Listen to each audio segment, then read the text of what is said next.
and it'll take you to our main page with all of our videos. But again, my name is Pilar Arias. Hello, happy Wednesday. I've got tons of top stories ready to go for you. We unfortunately are going to start in Florida, Pulse Nightclub. This is a live picture outside, and it turns out that there is a push to make the Pulse nightclub a national memorial, and it was the scene of the country's deadliest mass shooting. Fox's Holly Bristow has more. I need to make sure the audio is good to go for you before I play this for you all. I'm glad I checked because it wasn't. It's our first top story right here on News Now, which is a part of fox10phoenix.com.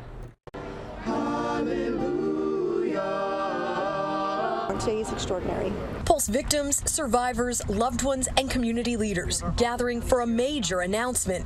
State Representatives Val Demings, Stephanie Murphy, and Darren Soto drafting and sponsoring House Bill 3094 to designate Pulse a national memorial. This will give this hallowed ground the federal recognition it deserves, especially for those who lost everything. That designation would make it part of the national park system. A federally recognized memorial shows that Congress views the Pulse shooting as a national event. A designation with significant meaning to Pulse survivor Kate. She worked at Pulse from its first day open to its last. The memorial will be a place for people to heal. It will be a place to cry when you need to cry. And it will be a reminder that every moment here mattered. It will be a place to go and remember the 13 years of laughing, dancing, of love and support. Club owner Barbara Poma telling the news station the One Pulse Foundation will still make all the major decisions on the memorial. Plans for the permanent memorial to be presented in October. $14 million already raised. Federal backing will help back the next step and secure the site's future long term. It really gives such dignity and respect to what happened here. It ensures that what I've always wanted, that it'll never be forgotten long after we're not here to tell the story anymore, and that our government recognizes what happened here. Now, they did introduce this House bill last week, and of course, we'll let you know when this officially happens. For now, reporting at Pulse, Holly Bristow, Fox 35 News. All right, Holly, thanks so much for that. Again, you are watching News Now, everybody, which is a part of fox10phoenix.com. We are so happy that you are here. Thanks so much for joining us. I got this top story segment for you. Like I said, I got a lot of them, so we're going to continue on. This next one, President Trump's trade war with China is a hot topic on Capitol Hill. But far away from Washington, the impact is being felt in an unexpected place, American schools and universities. Our very own Steve Rappaport has more in this edition of the Trump Impact series. President Trump's still taking a hardline stance when it comes to trade with China, but outside of Washington, the uptick in trade tensions have produced an unexpected result.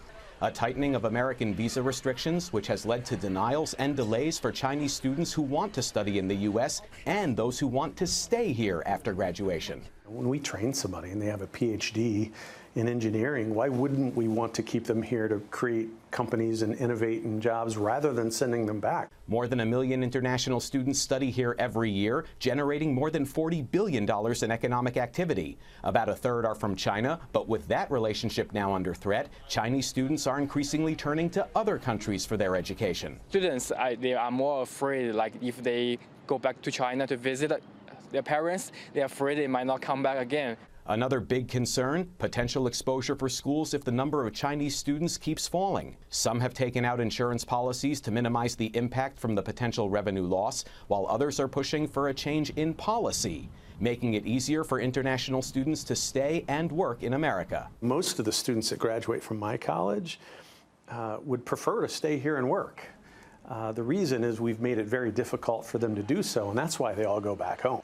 Just last week, China issued travel alerts for students in the U.S., citing an uptick in what it calls harassment from immigration officials. In New York, Steve Rappaport, Fox News. All right, Steve, thanks so much for that update there. Well, we are already feeling the heat here in the Valley of the Sun. Phoenix, Arizona, it's expected to be 111 degrees today and tomorrow. I don't quite think we're at the level of temperature where there's going to be an impact at Phoenix Sky Harbor International Airport, you know, where the planes can't fly because the tarmac is just too hot. But or land, I suppose.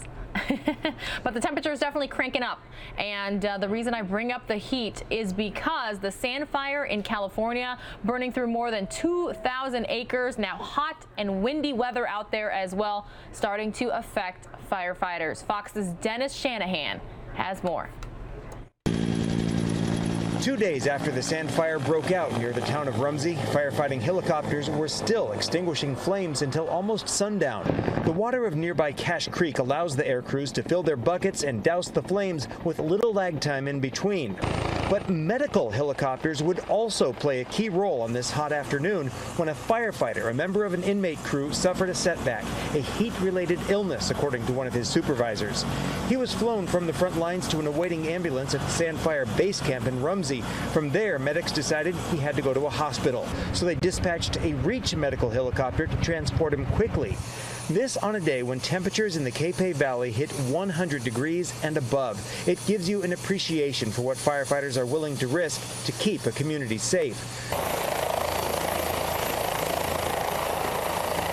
More than 1,100 of them are on this firefight. They have to wear heavy protective gear even in the heat, and they hike deep into the woods to cut containment lines and look for hot spots to put out.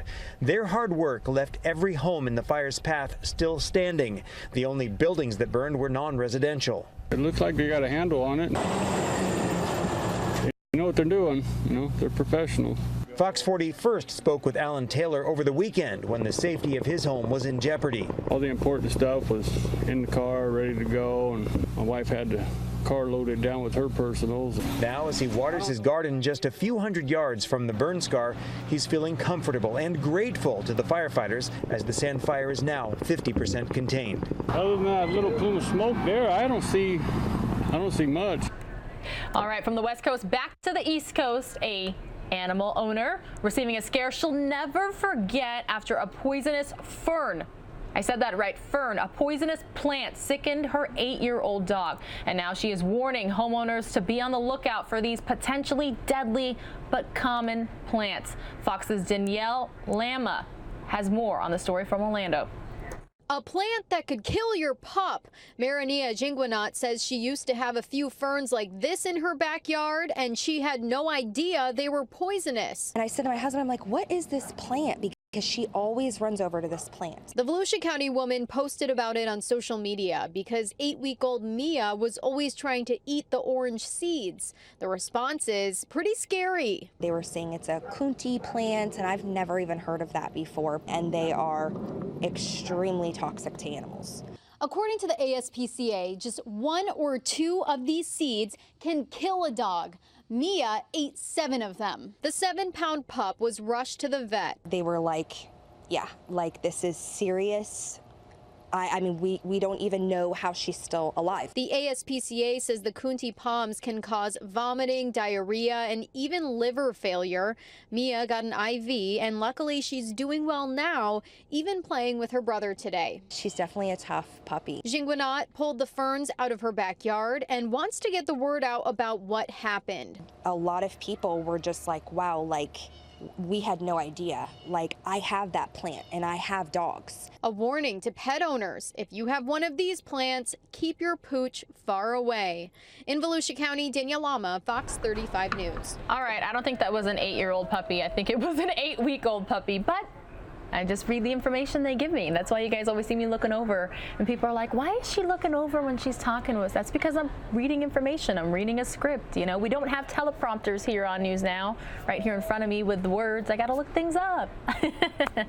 All right, so we're continuing on with our top stories, and we're going to stick with the animal trend for a little bit. That's because politics and drama for the top spot are playing out on the campus of Marquette University. Any of you ever been there or go there or went there, alumni perhaps? It's not within the student body or the faculty, but in a beehive. Fox's Evan Peterson reports from atop the engineering building. This should be interesting. Believe it or not, a fight for power is ensuing at the top of the engineering building on Marquette's campus. It's crazy, and it is very much Game of Thrones. A massive power struggle. So it's got some bees in it, but we've got a problem. On a tiny scale. Spring didn't spring when it needed to, and so this hive superseded or rejected their queen, their mom. Thousands of bees killing their leader, the queen. Without a mom, they can't make more worker bees, and the worker bees are who makes the hive thrive. One amongst them tried to step up. One of the worker bees decided to become queen because they knew that their hive was in peril. But to no avail. She was not truly a queen, so her offspring weren't enough to make the hive thrive. But just as the population slips into chaos, hope arrives. Bring in a queen that we had purchased from a place down in New Orleans or outside of New Orleans and put her in. But will they accept their new leader? Today we're looking to see if she's been released or maybe she's been killed. As we move the honeycombs to find the queen entombed in sugar, the truth is discovered. Looks like it's mom, and it looks like she didn't make it. Their newly appointed queen, overthrown by her colony and killed off. The rest of the hives around the city were rebounding. On this one, no. Without a new queen and a leader the colony will follow, the hive will slowly die. I don't know if I could have filmed that story, being around the bees. I think Rick Davis just recently went to a story involving bees, and he had to stay pretty far back, so he wasn't anywhere around them.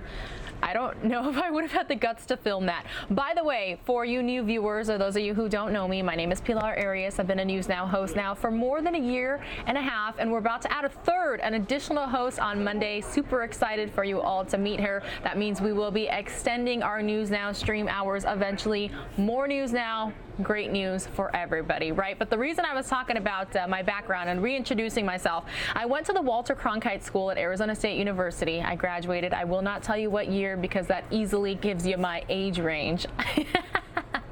But I went through school being trained, learning how to be what's called a multimedia journalist, which means you're not just a reporter, you're not just in front of the camera. You have to shoot the story. That means you have to film it, you have to write it, you have to edit it, non-linear editing systems such as Avid and Final Cut Pro and the like, right? So the reason I was removing that lower third when you saw that guy there all in his beekeeper outfit was because it was a very tight shot where you only got like his face, and I wanted to make sure that you'd be able to see him. So I took it off because, you know, the News Now host here, we control the graphics that you see, we control the audio as best we can anyway. Sometimes the live feeds or the stories that are sent to us don't have the best audio, so we try to do what we can there. But yeah, that's kind of why I did that. So I just wanted to explain that to you. So I want to end this top story segment with some happier news, some lighter news. I normally try to do that as best I can. Some days it's impossible, but when I can, I do. So also, by the way, I lived and worked as a news reporter in the state of Texas for 5 years, and that's where we're heading next. A Texas police officer being recognized for going above the call of duty, above and beyond. Austin officer James Riley was on patrol when a citizen flagged him down and told him a young boy was walking alone in a parking lot. Fox's Esme Carriaga has the rest of this story. Officer James Riley was on patrol in the Baker sector of Austin last week when he came across a 9-year-old boy near the 7-Eleven parking lot. At first, he thought the boy could be in trouble, but after getting to know him, he realized. He said he came down to get some snacks for him and his brother, and I said, okay. Out of concern for the young boy's safety, he offered to give him a ride home. And once Officer Riley was in the boy's home, I had noticed, whenever he said he wanted some snacks, and I was thinking to myself, I was like, well, I'll show them how to get their own snacks out of the pantry here. He found that the family was financially strapped. So I looked, and there wasn't very much for someone their age to make. I mean, even someone my age would have a little bit of trouble cooking up a snack or a meal, and I said, well, that's why he went to the store. What Officer Riley would do next went beyond the call of duty. Called my sarge, let him know what I was going on and what I was doing, and he said, head over there and count me in for 20. I said, all right. So I went to HEB, and as I walked in, they have a extra job security there for us. And I ran into Officer Hobbs, called him what I was doing because I'm in uniform at a grocery cart. And he's like, oh, pulls out his wallet, gives me another 20. He drove to a nearby grocery store and bought a cart full of food for the family. So I kind of went through and got things that I thought kids would like to eat. Since then, his act of kindness has spread throughout social media. I was doing what anybody else would probably do. Officer Riley says situations like this help remind him why he got into the line of work in the first place. It's always that you care about people. You have to. And says had he turned a blind eye, I would have been still regretting it today, and it would have been eating me alive. Talk about one of those feel-good news stories right there. See, we do bring you happy news when we can. All right, any current or former Girl Scouts currently watching News Now? Let's see those hands up emojis. I was a Girl Scout growing up.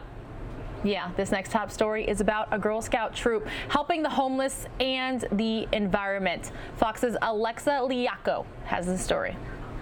You do 6 braids. 1, 2, 3. Girl Scout Troop 17129 has been working non-stop. There you go. Weave away, ladies, weave away. On a community-friendly and eco-friendly project. Well, under, over. We chose to make mats for the homeless. They like to always give back and be kind. They like positivity.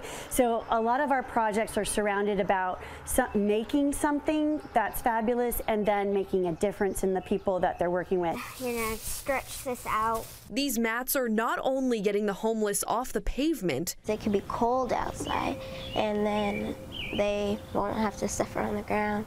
Each mat uses 800 to 1,000 plastic bags, keeping them out of our landfills. Plastic bags stay in the landfill from up to 800 to 1,000 years, so that's why we're trying to do this, because we're kind of saving the planet in a little way and by helping others. You need some blue and some brown. The girls collected thousands of bags from grocery stores and family and friends all around Cobb County to make the mats. This is the head part and that's the foot part. But that's not all they're making.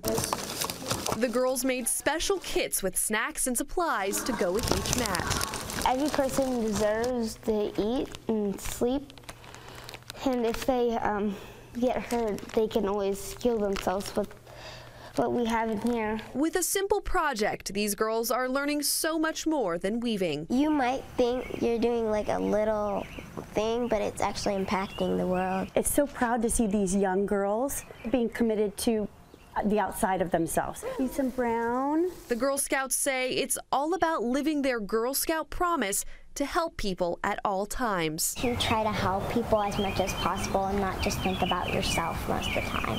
To try to make the world a better place. I think it looks nice. For Good Day Atlanta, I'm Alexa Liaco.